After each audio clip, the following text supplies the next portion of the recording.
Anda masih mengikuti acara Batik Bincang Indonesia Tiongkok.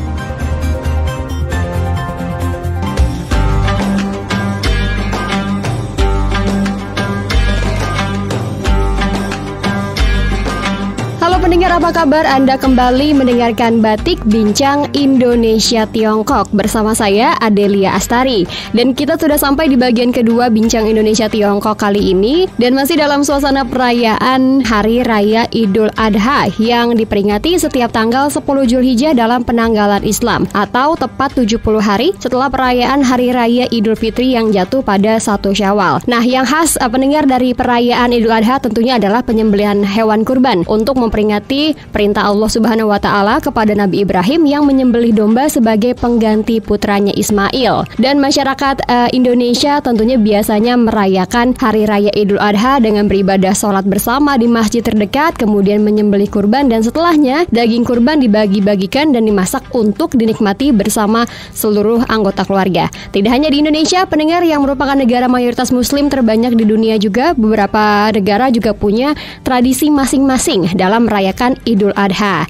Nah, lantas bagaimanakah perayaan Idul Adha di Tiongkok? Nah, untuk menjawab pertanyaan tersebut, kita akan coba berbincang bersama dengan Pak Gandhi Priambodo Partono yang merupakan CEO dan juga co-founder dari Nanyang Bridge Media.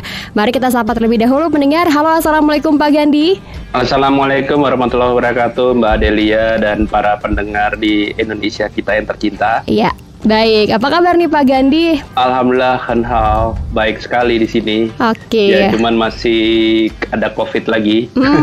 Masih harus bersabar ya Pak ya? Iya. Oke, betul, nah Mbak. tanggal 10 Juli merupakan perayaan Hari Raya Idul Adha nih Pak ya. Kan kalau di Indonesia sudah bisa dilaksanakan tanpa pembatasan, sama seperti perayaan Idul Fitri yang kemarin gitu ya. Nah, kalau di Tiongkok seperti apa Pak Gandhi? Dan memang kan situasinya masih ketat ya Pak di sana. Dan katanya juga, apakah benar kalau di Tiongkok itu perayaan Idul Adha-nya justru lebih meriah biasanya ya dibandingkan dengan perayaan Idul Fitri? Bagaimana Pak Gandhi? Iya. Saat ini kalau di Beijing sendiri situasinya memang karena peningkatan Omikron B4 ini jadi lumayan ketat, Mbak. Jadi banyak juga masjid-masjid itu kemarin tidak melakukan sholat Id. Ya. Karena ya memang lagi ketat sekali lah pembatasan-pembatasan. Beda dengan tahun-tahun sebelumnya yang justru malah sudah bisa melakukan sholat Id, tapi ada jarak dari jarak safnya lah, ada satu saf yang dikosongkan. Saya sendiri melakukan sholat Idnya di KBRI Beijing. Kebetulan memang KBRI Beijing membuka sholat Id, jadi saya dan keluarga beserta teman-teman WNI yang Muslim di Beijing melakukan sholat Id di KBRI Beijing pada jam 8 pagi kemarin itu. Oke, baik. Jadi memang tetap ada pembatasan, namun untuk KBRI Beijing bisa melaksanakan sholat di sana ya Pak ya, bersama dengan WNI Muslim yang ada di sana juga. Jadi difasilitasi juga ya. Betul, dengan protokol kesehatan yang ketat juga. Oke. Jadi kita harus sudah melakukan. Memang di sini sih di Beijing itu dengan makin adanya sekarang ada COVID ini, kami setiap 48 jam setiap 2 hari sekali melakukan tes PCR secara gratis dari pemerintah. Oke. Jadi itu yang jadi pedoman untuk bisa masuk ke area tempat ibadah termasuk ke KBRI Beijing. Oke, baik. Dan Pak Gandhi, kalau di Tiongkok sendiri, Pak Gandhi kan juga sudah cukup lama ya tinggal di sana. Nah, kalau menurut Pak Gandhi sendiri yang paling terasa perayaannya gitu ya, di mana sih Pak, daerah mana gitu? Apakah di Beijing ataukah di tempat-tempat yang banyak umat Muslim ya? Sebenarnya pernah tempat yang merasakan itu di daerah di Ningxia, di Incheon, Ningxia, ibu kotanya namanya Incheon. Nah itu mayoritas penduduk suku Hui yang beragama Muslim merayakan Idul Kurban di situ. Nah, kita bilangnya di sini Idul Kurban. Kurban Cie. Ya. Nah, itu mereka libur 3 hari. Dan itu juga saya baru tahu ya, karena itu dari pemerintah daerahnya kayak memberikan kayak macam angpau untuk masyarakat muslimnya. Saya lupa berapa itu, 2.000 apa berapa gitu. Nah, itu suasananya meriah sekali dan memang ada masjid besar dan lain-lainnya. Jadi ada satu jalan tertutup. Ya kalau itu yang saya rasakan. Dan di Beijing saya juga pernah merasakan sebelumnya, sebelum COVID ini juga di Masjid Yuche yang ramai sekali juga. Di situ juga melakukan sholat Id. Kita start dari jam 8. Memang beda sih perayaannya dengan Indonesia. Kita ibadahnya itu bisa sampai 3 jam lah, sampai jam 11. Oke. Jadi ya, jadi dibukanya tuh dengan ya sama di mana-mana di China, khususnya di tempat Yuche yang sebagai pusat agama, komunitas agama Islam di Tiongkok yang ada di Beijing dan di negara ini. Nah itu dibuka dulu dengan kayak wejangan lah dari yang dituakan dengan bahasa Mandarin. Itu wejangannya lama sekali ya, kita diskusi, kayak buat diskusi ya, mereka menceritakan. Nah baru kita masuk ke sholat dan habis itu kita masuk ke biasa seperti ceramah seperti itu. Tapi perayaannya cukup lama, nggak, kalau di masjid Indonesia cepat. Kalau kita di misalnya di jalan di alun-alun di lapangan itu paling sejam. Di sini nggak, 8 sampai jam 11 kira-kira baru selesai. Habis itu dilanjutkan dengan mereka menyiapkan sama sih sebenarnya di Yuche Beijing dengan di Ningxia itu menyiapkan kayak kue-kue kecil. Kue-kue kecil. Nah kita berinteraksi dengan masyarakat ya. Kita salaman. Nah berikutnya baru pemotongan kambing kurban. Nah tapi kalau pemotongan kambing kurban itu di Beijing ada beberapa tempat. Waktu saya di Yuche juga pemotongannya di situ, dan kebanyakan di sini domba yang lebih banyak ya. Karena domba di sini besar-besar sih Mbak, bukan kayak kambing kecil-kecil itu. Di sini dombanya gede-gede lah, hampir seperti anak sapi kecil. Di Ningxia yang tadi saya cerita pun juga begitu. Tapi memang Ningxia itu memang kota Muslim ya, memang jadi meriah. Dan saya dengar juga teman saya di Xinjiang pun begitu juga, meriah banget. Memang Idul Adha atau dibilang sini Idul Kurban ini memang lebih meriah daripada Idul Fitri, seperti itu Mbak. Oke, berarti memang lebih meriah perayaan Idul Kurban ya di sana dibandingkan dengan Idul Fitri. Baik, dan tadi juga Pak Gandhi menyebutkan soal pemotongan hewan kurban di sana Pak Gandhi. Kalau di Tiongkok sendiri, apakah ada aturan untuk penyembelihan hewan kurban di masjid-masjid? Kan kalau di Indonesia hampir semua masjid melakukan pemotongan kurban gitu Pak ya. Dan bagaimana sih kalau kita mau berkurban di Beijing itu atau di Tiongkok tuh seperti apa prosesnya? Apakah sama seperti di Indonesia Pak Gandhi? Jadi yang saya perhatikan di sini selama saya tinggal di sini hanya beberapa masjid yang melakukan pemotongan hewan kurban, nggak hanya semua masjid. Yang pasti di Yuche tadi yang terbesar ya. Dan ada beberapa masjid yang dekat distrik saya di Beijing itu kayaknya ada 100 masjid lah, yang dari besar dan kecil.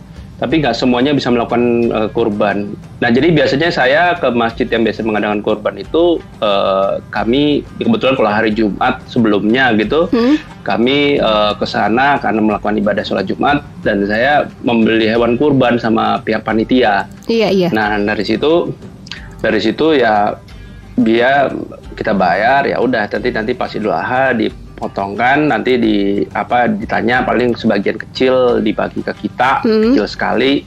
Biasa sih kita nggak minta, tapi ya itu sisanya dibagi kepada fakir miskin sama yang memerlukan gitu, seperti itu Mbak.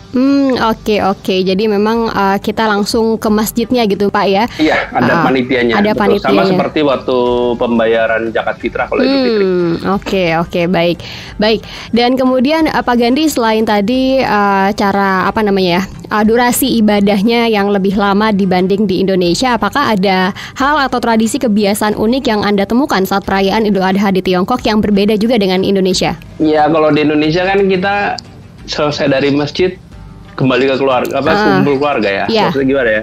Ibadah tuh habis sholat Id kita pulang. Kalau di sana enggak, di sini hampir kalau yang di masjid-masjid besar seperti di yang saya alami ya, yang di masjid-masjid besar kayak di Yuche yang memang itu Yuche itu sekitarnya 1 kecamatan lah kira-kira ya. Ya nggak besar sekali, tapi distriknya itu banyak. Nah itu satu jalan itu bazar dan hanya orang umum pun pada datang ke situ. Dan di Ningxia pun juga gitu, di daerahnya itu namanya di Muslim Street itu ya mereka setelah kumpul pulang ke rumahnya itu setelah makan siang, karena kadang-kadang di situ juga ada makan gitu. Jadi setelah sholat Id itu ya disitulah kita lama gitu pada nongkrong di situ, ngobrol-ngobrol, makan. Jadi justru berinteraksinya seperti itu. Nanti mereka setelah dari situ baru mereka berkunjung ke makam, ke leluhurnya yang memang orang Tiongkok, dan mereka habis itu malam biasanya baru mereka makan keluarga. Tapi kalau suasana itu memang terasa banget di sini seperti macam bazar. Jadi begitu selesai sholat itu bisa acaranya itu bisa seharian, Mbak. Bisa sampai jam 5, sampai jam 5 sore lah, jam 3 sore gitu loh. Nah, kalau musim dingin mungkin cepet, tapi kalau musim panas gini bisa sampai jam 5 sore. Jadi meriah sekali, dan itu tidak hanya jadi hal yang menarik, tidak hanya untuk komunitas muslim, tapi komunitas yang non-muslim pun datang ke situ. Itu jadi seperti tempat bazar hiburan gitu lah. Oke. Jadi meriah ya Pak ya, karena ada bazar juga. Meriah sekali. Baik, kalau ada makanan khusus nggak Pak yang dimasak gitu ketika Idul Adha? Mungkin bagi misalkan internali ya, biasanya diapain tuh Pak masakannya? Apakah nyate juga sama kayak di Indonesia atau gimana Pak? Nah, ada sate, satenya tapi nggak kayak Indonesia pakai sate kecap manis. Kita di sini satenya tuh bener-bener sate. Daging dibakar, dikasih garam sama merica. Terus sama ada satu, bukan kari ya, kalau di Indonesia mungkin sifatnya kari ya. Di sini lebih diolah kayak dioseng gitu kambingnya. Tapi kambingnya orang sini samalah sama Indonesia. Semua kambing dari kepala sampai kaki dimakan. Torpedonya lah, di sate lah, apalah dan lain-lainnya. Dan satu lagi makan roti.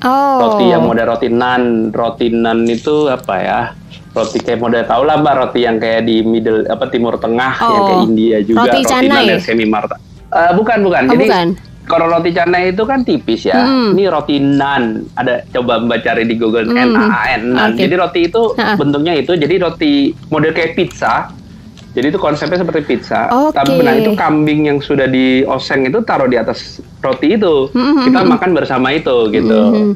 Jadi di sini justru jarang sapi waktu kurban, banyak kan makanan di sini tuh roti nan,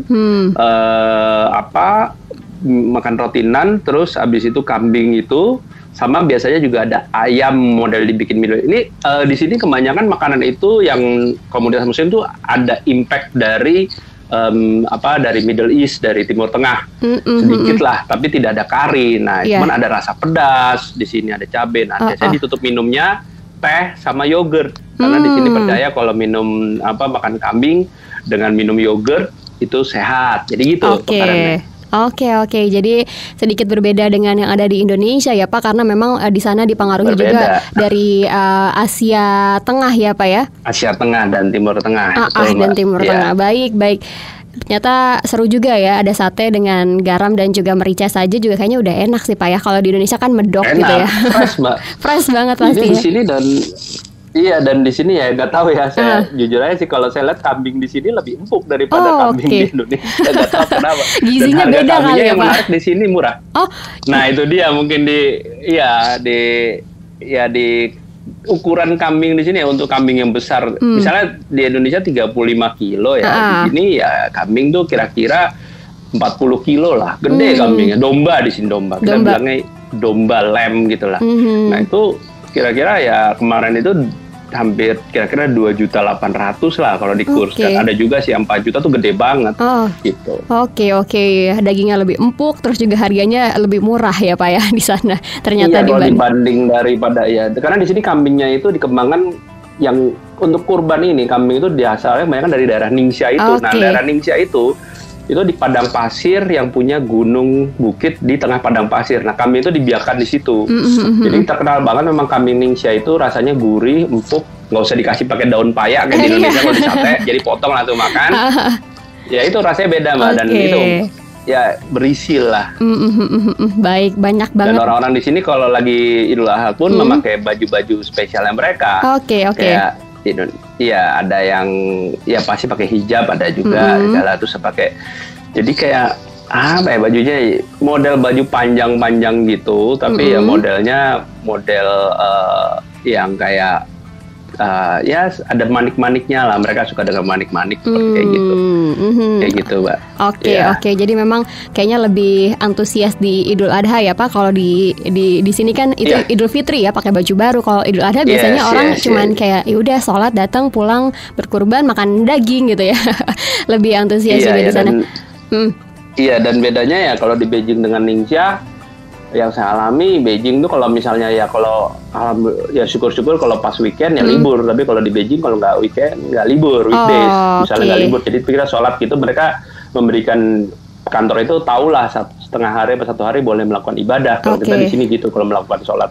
Tapi kalau di Indonesia libur. Oh, ada hari liburnya ya? Libur, gitu.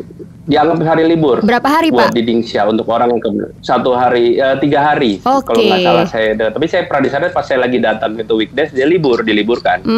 Untuk di Indonesia itu di Incheon, ya. Oke, baik. Ya, seru sekali Pak Gandhi. Kayaknya juga pengen ngerasain nih saya jadinya Lebaran harus. Lebaran haji di sana. Oke, dan Pak Gandhi mungkin saya juga agak kelewat nih mau nanya, bagaimanakah kalau penentuan untuk Lebaran Idul Adha di sana? Apakah juga ada sidang isbatnya sama seperti di Indonesia atau memang sudah ditetapkan gitu Pak? Seperti apa sih Pak? Saya juga penasaran penentuan tanggalnya. Sidang isbatnya mereka itu kayaknya nggak pernah ribet di Indonesia. Jadi kayaknya saya dari tahun sebelumnya itu mereka sudah tahu dan itu pasti tepat kok. Sama kayak Indonesia gitu. Jadi misalnya kayak tanggal 10 ini kita udah tahu gitu. Lebarannya itu dari tahun sebelumnya apa 3 bulan udah tahu gitu. Gak pernah berbeda gitu loh dengan Saudi apa ini. Tapi mereka biasanya melakukan saya dengar ya mereka melakukan kayak mau Ramadan itu ya sebelumnya mereka melakukan lah sidang isbat. Tapi tidak pernah meleset. Dan satu hal lagi pas lagi mau Idul Adha ya cuman mengkoreksi aja 2 hari sebelumnya akan pelaksanaannya. Tapi biasanya kita udah tahu ancar-ancar dari 3 bulan sebelumnya tanggal itu Mbak. Oke. Jadi sudah dari 3 bulan sebelumnya sudah ditentukan ya Pak ya untuk perayaan. Iya, sudah diinformasikan. Biasanya pernah sih sekali berubah, cuman berubah sehari maju sedikit itu pernah waktu itu Idul Fitri. Tapi sisanya sih, jadi biasanya Jumat sebelumnya atau 3 hari sebelumnya hari raya ada pengumuman lewat sosial medianya mereka yang Islamic Community bahwa sudah ditetapkan jam segini, ya itu cuma ngomongnya gitu doang. Sholat Jumat Id dimulai jam segini, misalnya di New J, Masjid Beijing gitu. Nah itu berarti sudah ditentukan. Oke. Dan itu pun serentak ya Pak, se-Tiongkok gitu sama tanggalnya? Serempak, tapi saya dengar, saya belum tahu juga, saya belum ngecek kemarin. Saya dengar sih di beberapa tempat kayak yang agak ke timur.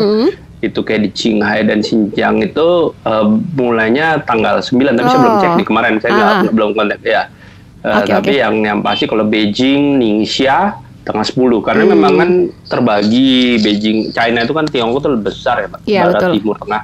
Nah itu yang di bagian timur itu kayak di Xinjiang sekali itu saya belum nanya lagi tuh sama teman-teman saya yang di Qinghai, saya ada dekat Tibet. Mereka kan juga ada komunitas Muslim besar juga di Qinghai dekat Tibet. Oke, baik. Dan mungkin ini terakhir nih Pak Gandhi, pertanyaan dari saya, makna momen Idul Adha tahun ini apa untuk Pak Gandhi? Apakah Pak Gandhi juga merindukan suasana di Indonesia? Gimana Pak Gandhi? Makna Idul Adha tahun ini ya syukur-syukur sih pas banget Idul Adha tahun ini weekend ya. Iya. Jadi saya dan keluarga bisa berkumpul di KBRI, ketemu banyak orang Indonesia, makan makanan Indonesia. Ya seneng karena memang kemarin itu kita kayak waktu Idul Fitri itu kemarin kita nggak bisa melaksanakan sholat Id karena benar-benar lagi gawat banget Beijing. Jadi baru sekarang nih kita kumpul-kumpul nih Mbak. Jadi seneng banget lah, kumpul maknanya banyak lah. Bisa merasakan ketemu orang, ngobrol orang Indonesia, teman-teman, makan Indonesia gitu. Oke, pastinya jadi harapan dan doa juga untuk supaya semua sehat ya Pak ya, dan bisa menjalankan Idul Adha bersama keluarga dengan penuh sukacita. Saya juga mengucapin selamat Idul Adha juga buat Pak Gandhi ya Pak Gandhi. Sama-sama Mbak. Semoga kita tahun ini juga bisa mendapatkan banyak keberkahan ya Pak, dan semoga juga Pak Gandhi dan keluarga sehat selalu di Beijing Pak ya. Amin ya rabbal alamin Mbak. Baik. Terima kasih Mbak Adelia, begitu juga doa yang sama untuk Mbak Adelia sekeluarga. Amin. Terima kasih Pak Gandhi sudah mau berbagi cerita dengan saya di Batik hari ini. Kita juga berharap semoga informasinya bisa bermanfaat untuk para pendengar ya Pak Gandhi ya. Terima kasih Pak Gandhi. Iya Mbak. Wassalamualaikum warahmatullahi wabarakatuh. Waalaikumsalam warahmatullahi wabarakatuh. Nah pendengar, demikian tadi perbincangan saya bersama dengan Pak Gandhi Priambodo Partono yang merupakan CEO dan juga co-founder dari Nanyang Bridge Media. Kami berharap semoga informasinya bisa bermanfaat untuk Anda mengenai bagaimanakah perayaan Idul Adha di Tiongkok yang tadi sudah disampaikan oleh Pak Gandhi. Ada perbedaan, ada persamaan juga dengan Indonesia, yang pastinya kita berharap perayaan Idul Adha atau momen Idul Adha tahun ini bisa memberikan kita banyak keberkahan untuk kita semua. Dan sekali lagi pada kesempatan yang menggembirakan ini, saya mengucapkan selamat merayakan Idul Adha 1443 Hijriah. Mohon maaf lahir dan batin, semoga kebahagiaan, kedamaian, dan juga kesuksesan selalu menyertai kita semua. Demikian telah Anda ikuti acara Batik Bincang Indonesia Tiongkok. Terima kasih atas perhatian Anda dan sampai jumpa.